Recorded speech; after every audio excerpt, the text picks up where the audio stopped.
Bonjour et bienvenue.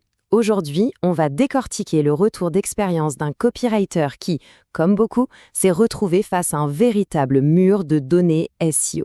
On va voir comment il a réussi à transformer ce chaos en un plan d'action limpide. Allez, c'est parti. Et ça commence fort. L'auteur nous plonge direct dans une situation que, franchement, on a tous un peu connue, non? Ce sentiment d'être face à un mur. 12 onglets ouverts, des outils dans tous les sens, bref, une surcharge d'infos qui paralyse complètement. C'est de là que tout part. Alors, première étape de notre analyse, cette fameuse noyade sous les données SEO. Parce que ce que l'auteur a vécu, ce n'est pas un cas isolé. C'est un défi quasi universel pour tous ceux qui créent du contenu ou élaborent des stratégies aujourd'hui. Le vrai problème, en fait, c'est pas le manque de données, bien au contraire, c'est l'excès. On se noie sous les chiffres, les outils ne se parlent pas, on passe un temps fou à analyser et au final, on ne fait rien de concret. Résultat, l'auteur passait 80% de son temps à se demander pourquoi ça ne fonctionnait pas, au lieu d'agir. Et là, on touche vraiment au cœur du problème. Faut se le dire, le cerveau humain, il est fait pour la créativité, pour la stratégie, pas pour passer des heures à essayer de relier manuellement des points de données qui viennent de 10 sources différentes. C'est un gaspillage de talent, tout simplement. Bon, maintenant qu'on a bien posé le problème, voyons comment on passe de cette montagne de données à de vraies actions. On va prendre un exemple très concret qui montre comment des chiffres bruts peuvent devenir une vraie opportunité. Et c'est là que l'outil ChatSEO entre en jeu.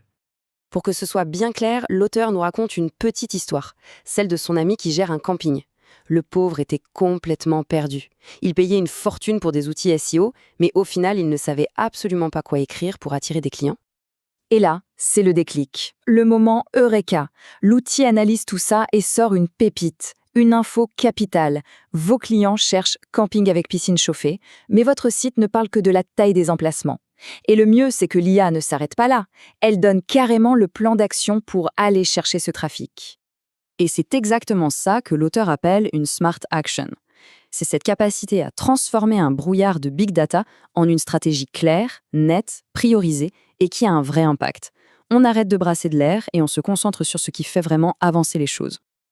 Alors, qu'est-ce qui fait que ça marche ? Quelles sont les fonctionnalités qui changent vraiment la donne ?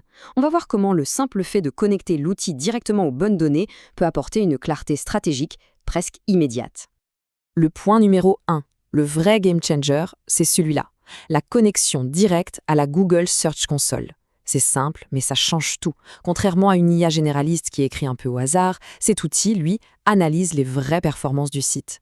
L'auteur dit que c'est comme avoir un consultant SEO senior à disposition 24 heures sur 24. Et l'autre truc génial, c'est ce principe de priorisation 80-20. L'outil ne se contente pas de balancer une liste de 500 trucs à faire. Non, il classe. D'abord, les actions rapides à fort impact. Ensuite, la stratégie sur le long terme. Et enfin, le nettoyage technique. C'est la fin de cette paralysie du « bon, par où est-ce que je commence ?» Et en chiffres, ça donne quoi ? Tenez-vous bien, 10 heures, c'est le temps que l'auteur estime avoir gagné chaque semaine, juste sur l'analyse et le reporting.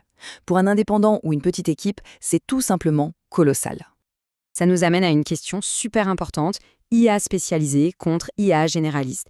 Et surtout, pourquoi le contexte, c'est vraiment l'ingrédient secret le plus important en SEO. Eh bien, la comparaison est sans appel. Un généraliste comme ChatGPT, en gros, il se base sur une vieille carte d'Internet, une photo qui date un peu. Le spécialiste, comme ChatSEO, lui, il est branché sur vos données en direct. Il connaît l'historique du site, son ton, ses objectifs. L'analogie du GPS est parfaite. C'est le choix entre une carte papier de 2020 et Waze avec le trafic en temps réel. Le choix est vite fait. Bon, après 3 mois d'utilisation intensive, quel est le verdict ? Est-ce que c'est un outil indispensable ou juste un gadget de plus qui va finir par prendre la poussière numérique ? Franchement, les notes parlent d'elles-mêmes. L'analyse de données, 9 sur 10, grâce à cette connexion directe. La facilité d'utilisation, 9,5 sur 10. C'est comme si on pouvait vraiment discuter avec ces données. Le gain de temps, un 10 sur 10, sans hésiter.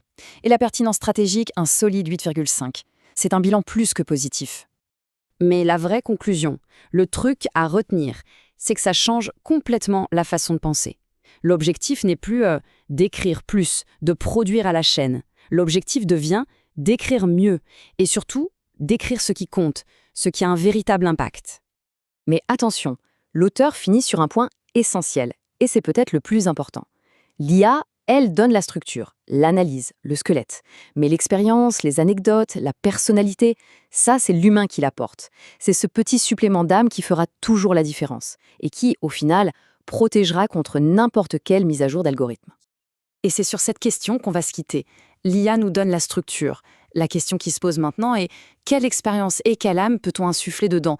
C'est sans doute ça le défi le plus passionnant pour les créateurs de contenu de notre époque.